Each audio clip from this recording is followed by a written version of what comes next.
The Kiss the Bride seating planner allows you to add guests, then allocate them to tables, then print that table list or export it as a Microsoft Excel spreadsheet.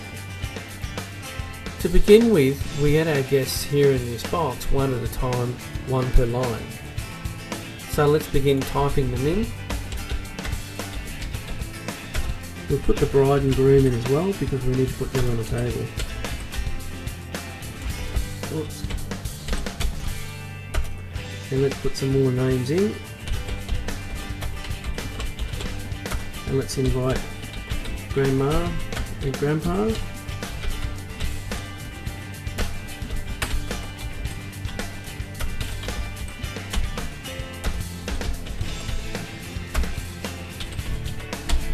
Alright, here we go. So after we've added our names in, we can add more later, but for now I'm going to click add an update.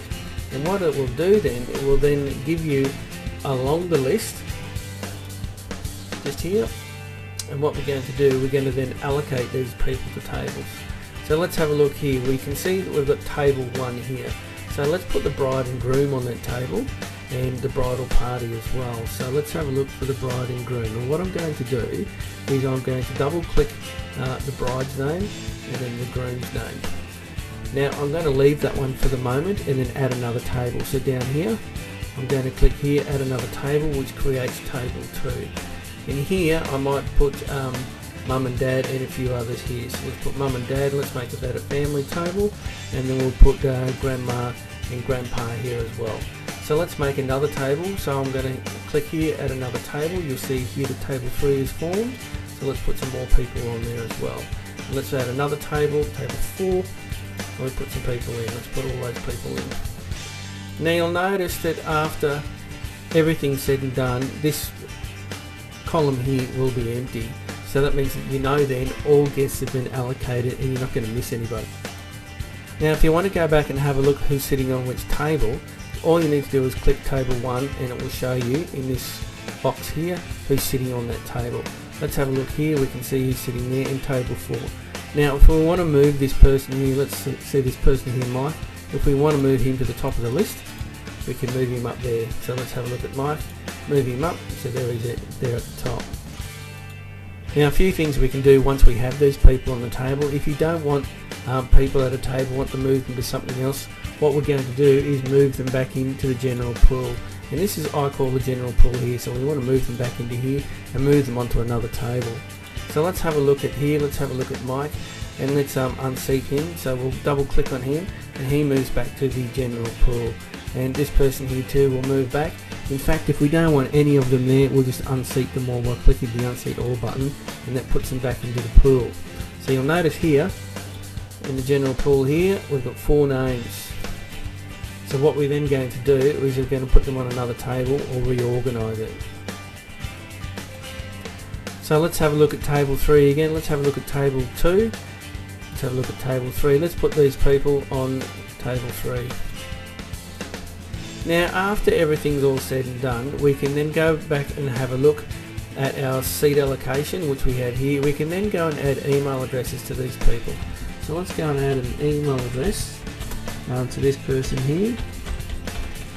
And what that will do is that you can then send emails about updates to your wedding. So let's add that email address there, and that one then saves. So if you want to send emails to all your guests, this is an easy way to do it.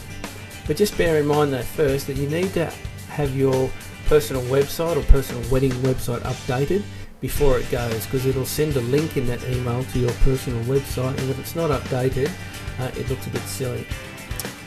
What we want to do now is have a look at all the tables. So at the moment we have 3 tables, and these are all the people sitting on them. There's a printer friendly version. If you want to click printer friendly, it will then print out a list. So you hit the print list, it will then print a nice list for you. The other thing that the Kiss the Bride setting planner will do, will export your list to Excel. So here we go here. We've exported it to Excel and we're going to open it up, and there it is there. Now after you've sent out your invitations, you might find that some people can't come, and that's easy to do. So what we do here, we go and delete the guests. So we might find that Grandma and Grandpa can't come, so we click those 2 and delete them. So then we can go back and have a look at seating allocation. And let's go and have a look at show all tables, and you'll notice that grandma and grandpa are gone. So then we can go and add more guests if we find that we need to, or then we can go and delete guests. So that's it. It's really easy. Add your guests and then allocate them to tables. Reorganize them if you have to, move them up and down.